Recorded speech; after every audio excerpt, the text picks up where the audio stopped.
نگینا، تم نے بشیر صاحب سے بدتمیزی کیوں کی؟ تمہیں پتہ ہے نا ان کے ہم پہ کتنے احسانات ہیں۔ اب وہ مجھ سے 6 ملین واپس مانگ رہا ہے۔ کیوں کیا تم نے ایسا؟ ارشد تلخ لہجے میں نگینا سے بات کر رہا تھا۔ ارشد، کیا مطلب ہے آپ کا؟ آپ کو نہیں پتا اس نے میرے ساتھ کیا کرنے کی کوشش کی ہے؟ بتاؤں آپ کو؟ اس نے مجھے استعمال کرنے کی کوشش کی ہے۔ نگینا ارشد کو بات بتاتے ہوئے رو پڑی۔ دیکھو نگینا، بزنس میں ہر چیز کا خیال رکھا جاتا ہے۔ اگر وہ تم سے بات کرنا چاہتا تھا تو تم کر لیتی۔ کیا مطلب ہے؟ ارشد نگینا حیرانگی کے عالم میں ارشد کو پھٹی پھٹی نگاہوں سے دیکھ رہی تھی۔ کوئی مطلب نہیں، اس وقت میرا دماغ خراب ہے، دفع ہو جاؤ۔ کیا کہا آپ نے؟ دفع ہو جاؤ؟ نگینا ارشد کا لفظ دہراتے ہوئے غصہ میں بات کر رہی تھی۔ مجھے تو یقین نہیں آ رہا کہ تم ارشد ہو۔ آپ مجھ سے کس طرح بات کر رہے ہیں؟ جواب دیں مجھے ارشد۔ نگینا ارشد کا گریبان پکڑے تیش میں آئی ہوئی تھی۔ میں آپ کی بیوی ہوں، کوئی رکھیل نہیں جو مردوں کو خوش کروں۔ آپ نے جو کہا میرا دماغ پھٹ کے باہر آ جائے گا۔ کون اپنی بیوی سے کہتا ہے کہ غیر محرم کے پاس جاؤ اور بات مانو؟ نگینا، میرا دماغ اس سے پہلے مزید خراب ہو اپنی شکل لے کر چلی جاؤ، مجھے اکیلا چھوڑ دو۔ ارشد نے نگینا کو بازو سے پکڑتے ہوئے بیڈ پہ دھکا دیا اور باہر چلا گیا۔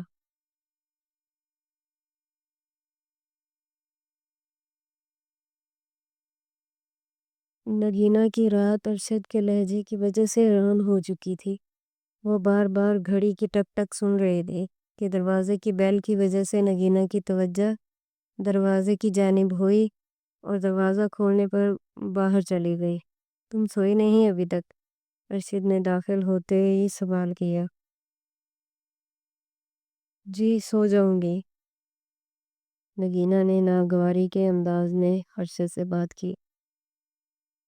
ابھی تک غصے میں ہو؟ نگینا بنا جواب دیے کمرے میں چلی گئی۔ کھانا لگ گیا ہے، کھانے؟ نہیں، میں کھا کر آیا ہوں، تم کھا لو۔ نگینا ماتھے پر بل چڑھا کر کھانا واپس رکھنے چلی گئی۔ واپسی کمرے میں آئی تو ارشد کو عجیب سے پایا۔ ارشد کی آنکھیں لال سرخ تھیں، بولنے پر گندی بدبو محسوس کی۔ ارشد، خیریت ہے؟ کیا ہوا؟ نگینا پریشانی میں ارشد کے ماتھے پر ہاتھ لگانے لگی تو پتہ چلا کہ اس نے شراب پی رکھی ہے۔ سنو، میرے پاس آؤ، ارشد نے مدہوشی میں نگینا کو پاس بلایا۔ نہیں، تم نے شراب پی رکھی ہے اور یہ حرام چیز ہے۔ نہیں آؤں گی۔ میں نے کہا پاس آؤ، ارشد چلاتے ہوئے پھر سے بولا۔ نہیں آنا مجھے، تم بہت غلط انسان ہو۔ نگینا کی آنکھوں میں آنسو بھر آئے تھے۔ میری بکواس نہیں سن رہی؟ پاس آؤ، اس بار ارشد گرج والی آواز میں بولا۔ نہیں آؤں گی، ابھی امی کو جا کر بتاتی ہوں۔ نگینا کھڑی ہوئی باہر جانے لگی کہ ارشد نے نگینا کو بالوں سے پکڑ کر جھنجھوڑتے ہوئے بولا، تم نے ابھی میری محبت دیکھی ہے، میرا غصہ نہیں۔ تم خود کو بہت حور پری سمجھتی ہو نا؟ جائیں تم جیسی کتنی لڑکیاں میرے آگے پیچھے گھومتی ہیں۔ ارشد، چھوڑو مجھے، درد ہو رہی ہے۔ نگینا درد کی شدت کو برداشت نہ کر پا رہی تھی۔ تم نے میرا بہت نقصان کیا ہے، تمہیں اس کا نتیجہ بھگتنا پڑے گا۔ ارشد مسلسل نگینا پہ آگ بگولا ہو رہا تھا۔ خدا کا واسطہ ہے چھوڑو مجھے پلیز، کیا ہو گیا ہے تمہیں؟ نگینہ زاروں قطار رونے لگی۔ ارشد نگینہ کو گھسیٹتا ہوا باہر لے گیا اور اندر سے دروازہ بند کر دیا۔ نگینہ تم کدھر پھنس گئی ہو؟ کیا یہ وہی ارشد ہے؟ اتنی کیئر کرنے والا، اتنی محبت کرنے والا؟ نہیں نہیں، یہ وہ نہیں ہے۔ نگینہ خود سے سوال جواب کرتی ہوئی صوفے پہ بیٹھی تھی۔ صبح کے 7 بجے تھے مگر اب تک نگینہ کے آنسو خشک نہیں ہو پائے۔ امی میں آفس جا رہا ہوں، اپنا خیال رکھنا۔ مہوش آتی ہی ہوگی، وہ آپ کا خیال دوسرے سے اچھا رکھتی ہے۔ ارشد طنزیہ لہجے میں والدہ کو دروازے کے باہر سے بات کر رہا تھا۔ نگینہ سب سن رہی تھی۔ اس نے بھی کسی بات کا جواب نہ دیا اور اٹھ کر کمرے میں چلی گئی۔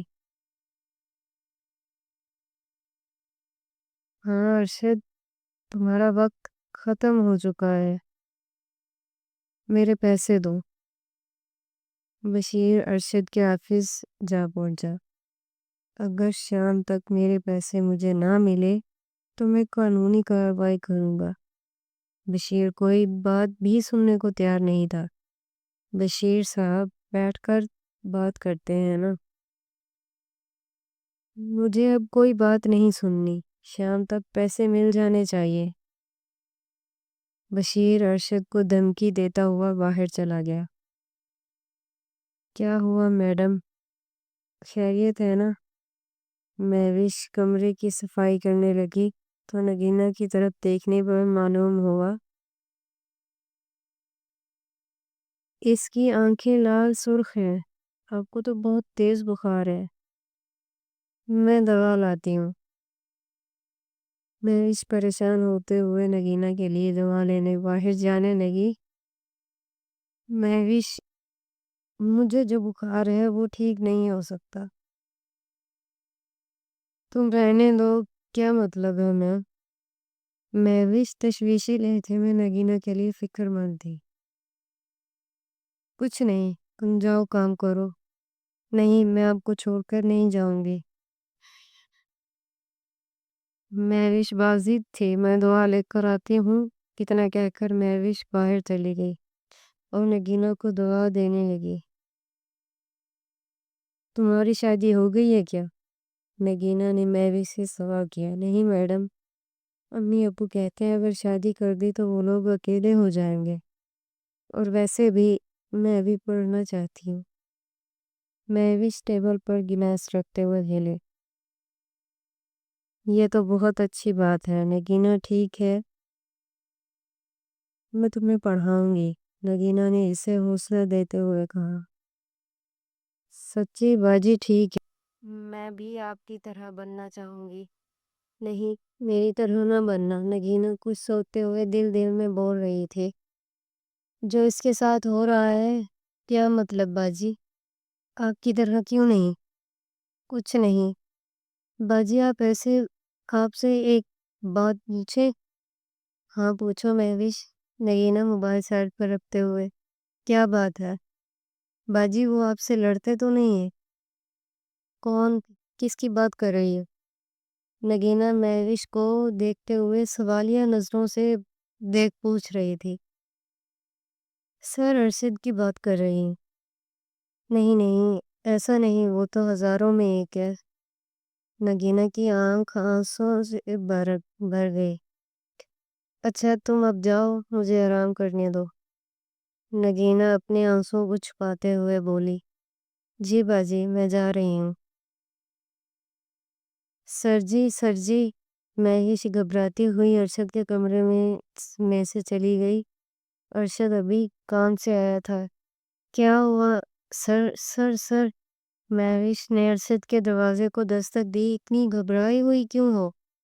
کیا ہوا؟ ارشد دروازہ کھولتے ہوئے مہوش کو حیرانگی کے عالم میں پوچھ رہا تھا۔ سر اماں کیا ہوا اماں کو؟ سر وہ بول نہیں پا رہی، سانس بھی اکھڑ رہا ہے۔ خرشد فوراً کمرے سے باہر آیا، ساتھ ہی نگینہ بھی دوڑتی چلی آئی۔ امی جان کیا ہوا؟ امی جان کچھ بولیں۔ ارشد شدید پریشان حال میں اپنی والدہ سے پوچھنے لگا۔ ایمبولینس کو کال کرو جلدی، نگینہ نے ارشد کو تلقین کرتے ہوئے بولا۔ پتہ نہیں، وہ آتے ہیں نہیں۔ نگینہ تم امی کو تھامو، اور مہوش کو بھی چلو ہسپتال۔ ارشد نے گاڑی کی چابی اٹھائی اور چل دیا۔ امی کچھ بولے۔ امی جان، نگینہ زبیدہ کو بار بار بلا رہی تھی، مگر زبیدہ بول نہ پا رہی تھی۔ کوئی ڈاکٹر ہے؟ مریض کی حالت بہت خراب ہے، پلیز دیکھیں سر۔ سر آپ تشریف رکھیں، ڈاکٹر صاحب آتے ہیں، نرس نے ارشد کو حوصلہ دیتے ہوئے کہا۔ نرس، مریضوں کو ایمرجنسی میں شفٹ کرو جلدی۔ ڈاکٹر نرس کو اشارے میں کہتا ہوا ایمرجنسی میں چلا گیا۔ نگینہ اور مہوش آئین کرنے لگی۔ نگینہ، تم دونوں کیا کچھ کھا لو، صبح کا وقت ہو گیا ہے۔ ارشد دوائیوں کا شاپر ہاتھ میں پکڑے پاس کھڑا تھا۔ ارشد کی آنکھ میں آنسو تھے جو آج سے پہلے نگینہ نے کبھی نہیں دیکھے تھے۔ ارشد کیا ہوا؟ حوصلہ کریں، نگینہ ارشد کے پاس جا کھڑی ہوئی۔ آپ پریشان نہ ہوں، نا امید نہ ہوں۔ ارشد نگینہ کو اپنے سینے سے لگاتا ہوا تھپکی دینے لگا۔ ڈاکٹر صاحب، 6 گھنٹے گزر چکے ہیں، اب امی کا کیا حال ہے؟ ارشد، ان کا بی پی بہت ہائی تھا اور شوگر لیول بھی ہائی تھا۔ دمہ کب سے ہے؟ 1 سال سے ہے، علاج چل رہا تھا۔ ارشد ڈاکٹر کو وضاحت کرنے لگا۔ بہرحال آپ لوگ دعا کریں۔ ڈاکٹر ارشد کے کاندھوں کو تھپکی دیتے ہوئے آگے چل دیا۔ آپ مل سکتے ہیں اب اپنے مریض سے وارڈ میں شفٹ کرنے کے بعد۔ امی جان کیسی ہیں آپ؟ ارشد زبیدہ کے سہانے کھڑا ہوا، ماں کا ہاتھ تھامے ہوئے پوچھ رہا تھا۔ زبیدہ کی بس آنکھیں کھلے تھے، اب بھی بول نہ پا رہی تھی۔ نگینہ زبیدہ کے پاؤں کی جانب بیٹھی تھی، دوسری سائیڈ پر مہوش کھڑی پانی پلانے لگی۔ زبیدہ بس انگلی ہی ہلا پا رہی تھی۔